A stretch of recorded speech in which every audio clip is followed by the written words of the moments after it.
나는 언제든지 여기 올 수 있지만 너는 마지막일 수 있다라고 하면서 에드먼드 힐러를 위로 올려요. 와, 이거 굉장히 감동적인 얘기인데요. 그런 마음으로 이 책을 독자분들한테 네, 아직 안 끝났어요. 아직 안 끝났습니까? 아, 네네네. 안녕하세요. 책 좋아하는 아저씨 사월이 아빠입니다. 오늘은 세일즈맨이자 번역가로 아울러 한 권의 책을 들고 있는 출간 기획자로 활동하고 계시는 박중환 편집장님 모시고 왔습니다. 안녕하세요. 실패의 성공으로 번역 출간한 박중환 편집장입니다. 반갑습니다. 아이고, 반갑습니다. 어서 오십시오. 오랜만에 인사드립니다. 네, 너무 얼지 마시고요. 오늘 인터뷰 영상 통해서 네. 우리 편집장님 처음 뵙는 분들 계실 테니까요. 간단하게 자기소개 좀 부탁드리겠습니다. 저는 세이버스 출판사라는 회사에서 번역, 기획, 출간 관련된 전체적인 편집을 담당하고 있습니다. 주로 건강에 관련된 서적을 출간하고 있는데요. 이번에 세일즈 관련된 책을 출간하게 되었습니다. 오늘 소개하는 책 주제 도서는 실패해서 성공으로예요. 여기 보시면 제가 얼마 전에 리뷰해 놓은 영상이 있어요. 시청해 주시면 어떤 책인지 조금 더 자세하게 아실 수 있을 것 같고요. 오늘은 그 책을 직접 번역해서 출간하신 편집장님과 다른 이야기들을 한번 나눠보려고 해요. 이 책 표지에 보면 데일 카네기가 추천한 최고의 비즈니스 고전이라고 되어 있어요. 데일 카네기가 추천할 정도면 굉장한 작품이라는 거. 이거는 뻥 아니죠? 이 책을 출간하게 된 계기가 예. 프랭크 베트거가 데일 카네기랑 둘이 친구예요. 데일 카네기와 프랭크 베트거가 함께 전국 순회 강연을 했었는데 그때 내용이 너무 좋고 호응이 좋으니까 데일 카네기가 프랭크 베트거한테 책을 권유한 겁니다.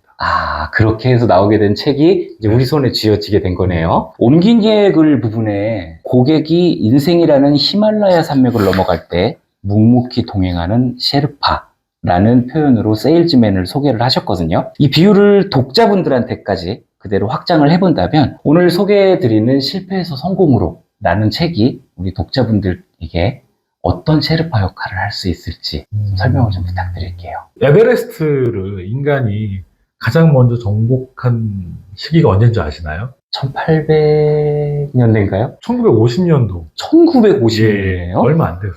그래요? 네네. 누가 가장 먼저 올라갔냐면 예. 영국 등반대가 가장 먼저 정상에 올라갔습니다. 그 헌트 대령이란 군인이 이끄는 등반대가 올라갔는데 네. 원래 영국이 1950년대 이때만 해도 굉장히 잘 나갔잖아요. 예. 그래서 그때 영국 여왕의 대관식이 있었어요. 네. 대관식이 있기 전에 영국 등반대가 가장 높은 산인 에베레스트를 정복하라는 특명을 내렸어요. 근데 영국 등반대원들이 다 실패를 해요, 계속. 네. 근데 그때 이름 없는 등반대원 2명이 등반대의 대장이었던 헌트 대령한테 이렇게 얘기를 합니다. 네.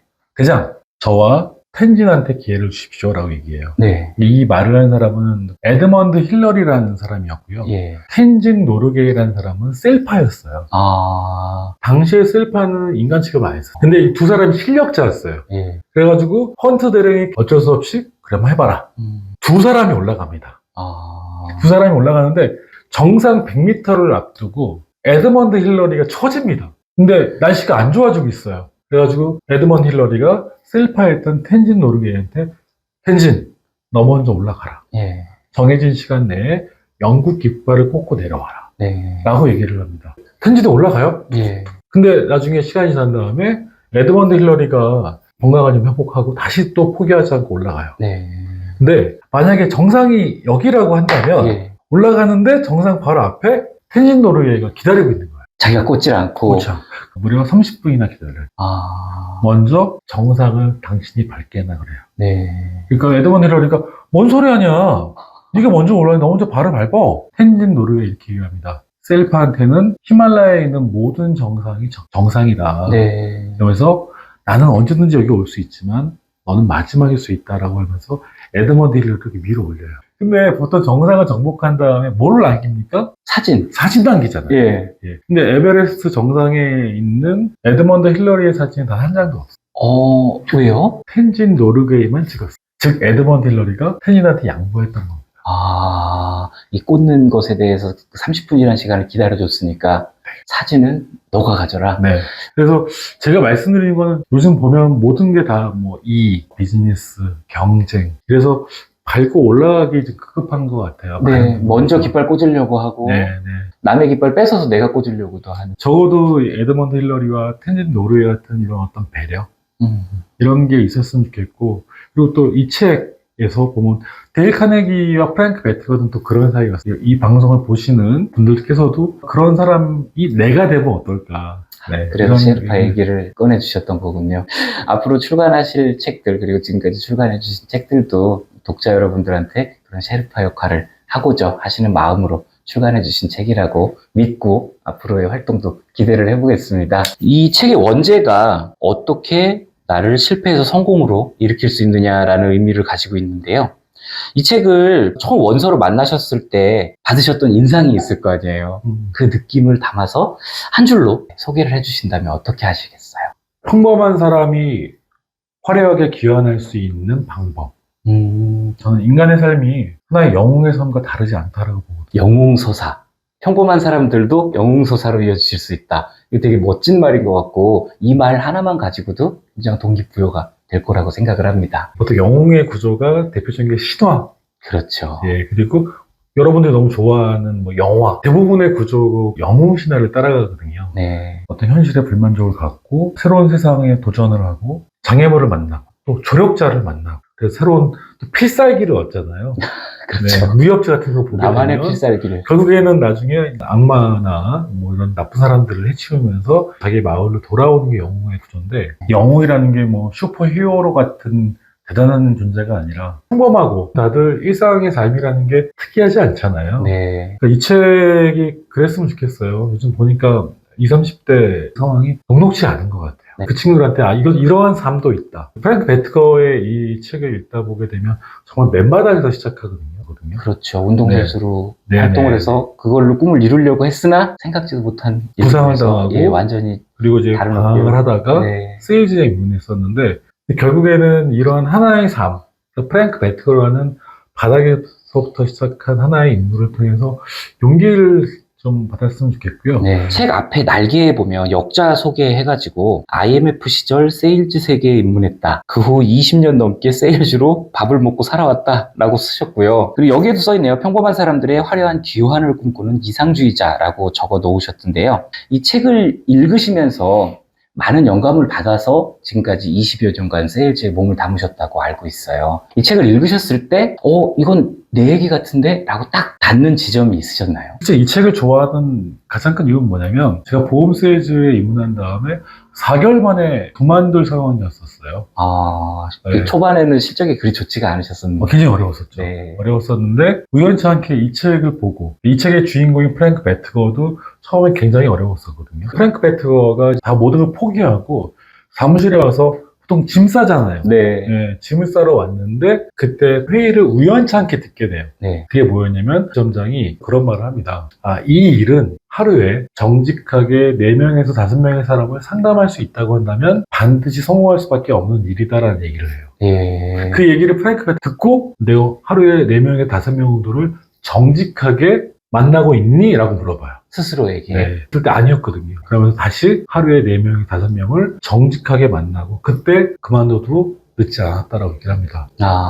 그러면 다시 시작을 합니다. 한 번 더 해볼 수 있는 계기가 됐고 또 네. 스스로를 돌아볼 수 있는 계기가 되기도 했던 말이었네요. 저도 그랬어요. 저도 그 문구를 보고 네. 내가 충분히 사람을 만나고 있는가 라는 반성을 하면서 제가 일어설 수 있었던 계기였기 때문에 저는 이 책은 제 인생의 책입니다. 세일즈의 영역이 아니더라도 우리가 살아가는 삶에서 인간관계라는 거는 뗄래야 뗄 수가 없는 조건이죠. 그 안에서 우리가 과연 정직하게 상대를 만나고 있는가라는 물음은 여러분께도 큰 생각재료가 될 거라고 생각을 합니다. 영문 제목은 어떻게로 시작을 하는데 공문 제목은 실패에서 성공으로 라고 정해주셨어요. 그런데 이게 책을 막상 읽어보니까 실패했다가 성공으로 갔다라는 이런 직선적인 그런 의미를 가진 제목이라기보다는 실패를 축적하는 방식들에 대한 책이라는 느낌을 많이 받게 됐거든요. 실패 그리고 성공 이 두 가지를 어떻게 정의를 하세요?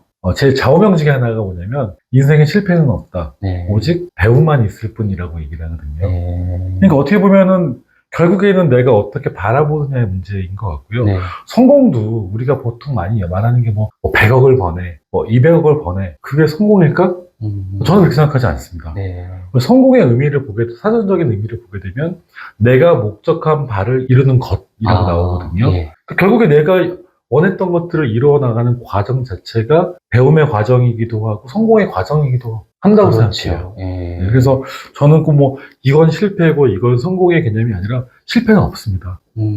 실패라는 건 아예 없다. 저는 인생에 실패라는 건 없다고 생각해요. 그러면은 계속해서 배움만이 있을 뿐이다. 네. 멋진 표현이십니다. 아니 뭐. 이전에 다른 분께서는 똑같은 질문을 받으셨을 때 나는 성공하는 삶을 추구하는 게 아니라 실패하지 않는 삶을 추구할 뿐이다. 그렇게 말씀하신 분도 그것도 있었거든요. 의미가 비슷할 수도 네. 있고. 이 성공 실패에 대한 질문은 뵙는 분들마다 여쭤봐도 좋을 것 같다는 생각이 들어요. 책의 마지막 부분에 재밌는 이야기가 들어가 있더라고요. 데이터 입력, 주문 접수원, 콜센터 상담원, 자동차 조립 근무자, 그리고 번역가를 AI가 대체할 수 있는 1순위라고 말씀을 해주셨어요. 그러면서 AI로부터 끝까지 살아남을 수 있는 능력, 그거는 세일즈맨이 하는 능력이라고 말씀을 해주셨는데요. 지금 세일즈맨, 마케팅 이런 분야를 꿈꾸고 있는 우리 2030 세대들, 앞으로 살아나갈 AI 세대에 어떻게 하면 될 것인지 조언을 해주실 수 있을까요? 제가 감이요.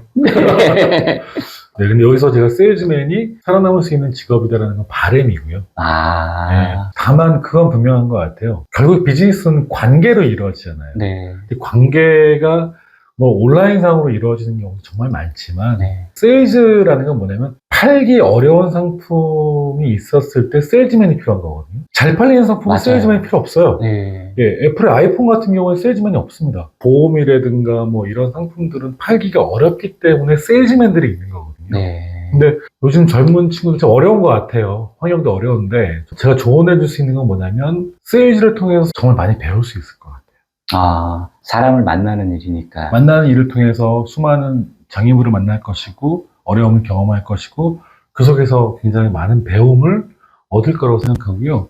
근데 그거는 현재 AI가 뭐 대체할 수 없는 분야라는 생각은 가지고 있어요. 네, 저도 현재 AI 툴들을 자주 이용을 하고는 있는데요. 너무 순종적이라고 할까요? 제가 화를 내면 바로 사과를 하고. 화를 내십니까? 네, 저는 종종 제가 원하는 결과가 안 나올 때는 화를 내거든요.